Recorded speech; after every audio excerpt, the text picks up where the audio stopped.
one of our first events in the fall after school has started.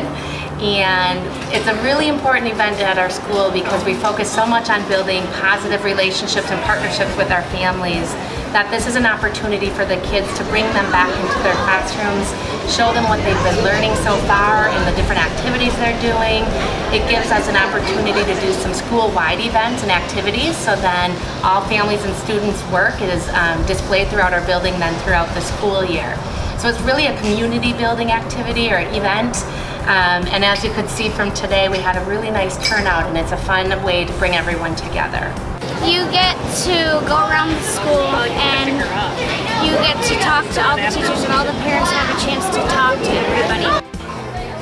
Open house is probably one of my favorite times of the year. It's a great time to have all families come in, between moms and dads and brothers and sisters and grandparents, and just watch the kids just love showing off their classroom, and the parents enjoying looking at all the things that they've been working on so far this year.